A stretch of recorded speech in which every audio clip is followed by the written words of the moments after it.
June 7వ తారీఖున 2025 సంవత్సరంలో ఆఫ్ఘనిస్తాన్కి పాకిస్తాన్కి యుద్ధం వస్తుందని చెప్పడం జరిగింది. అక్టోబర్ 8వ తారీఖున ఆఫ్ఘనిస్తాన్కి పాకిస్తాన్కి యుద్ధం వచ్చింది. ఈ లింక్ అనేది కింద డిస్క్రిప్షన్లో ఇస్తున్నాను. జై శ్రీరామ్. 2022 నుంచి 2025 అక్టోబర్ వరకు మొత్తం 19 ప్రెడిక్షన్స్ అనేవి నేను చెప్పినట్టు జరిగినాయి. అవన్నీ కింద డిస్క్రిప్షన్లో ఇవ్వడం జరుగుతోంది.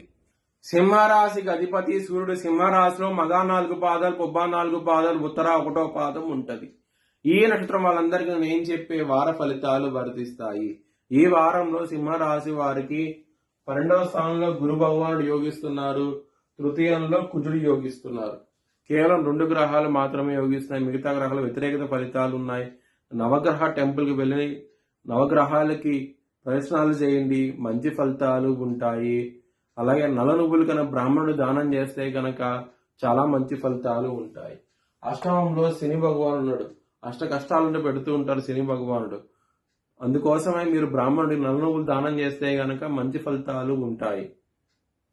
బుధవారం రోజున ముఖ్యమైన పనులు స్టార్ట్ చేస్తే కనుక ఖచ్చితంగా విజయం సాధిస్తారు.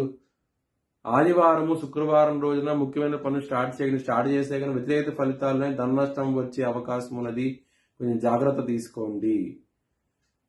సింహరాశి వారికి కుటుంబ పరంగా ప్రాబ్లమ్స్ ఉంటాయి. 2వ స్థానంలో శుక్రుడు నిలిచబడ్డాడు. శని దృష్టి శుక్రుడు మీద పడుతోంది. దీని మూలంగా కుటుంబ పరంగా ప్రాబ్లమ్స్ అనేవి ఉంటాయి. ధన పరంగా కూడా కొంచెం ప్రాబ్లమ్స్ అనేవి ఉంటాయి. మీకు కొంచెం జాగ్రత్త తీసుకోండి. మీరు కనుక విష్ణు సహస్రం పారాయణం చేస్తే కనుక మంచి ఫలితాలు ఉంటాయి. ధనపరంగా మాత్రం లవర్స్ కి కొంచెం ప్రాబ్లమాటిక్ గా ఉంటది ఈ వారం అనేది. జాగ్రత్త తీసుకొని మీ లవర్కి ప్రపోజ్ చేస్తే రిజెక్ట్ చేసే అవకాశాలు ఎక్కువగా ఉన్నాయి. ఇక్కడ 5వ స్థానం మీద శనిగారి దృష్టి 10వ దృష్టితో ఉన్నది. మొదటిదాకా గురు భగవానుడు దృష్టి ఉండేది. ఇప్పుడు గురు భగవానుడు 12వ స్థానానికి వచ్చారు, అంటే మీ కర్కాటక రాశికి వచ్చారు.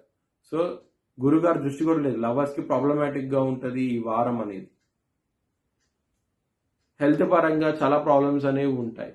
6వ స్థానం, అష్టమ స్థానం. 6వ స్థానంలో కుజుడి దృష్టి ఉన్నది. అష్టమ స్థానమే శని భగవానుడు ఉన్నారు అనమాట.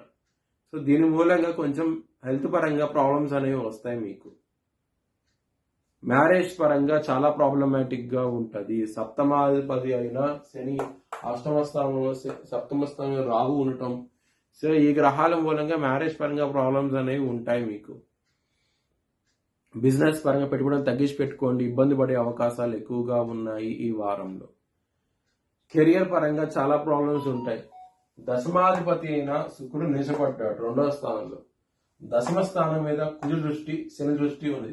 శని 3 దృష్టి, కుజ 8 దృష్టి. సో ఈ గ్రహాలు ఉండటం మూలంగా కెరియర్ పరంగా ప్రాబ్లమ్స్ అనేవి చాలా ఎక్కువగా ఉంటాయి. మీ భవిష్యత్ వివరాల కోసమై HLN జ్యోతిష్యాలను సంప్రదించండి. Please like, share and subscribe my channel.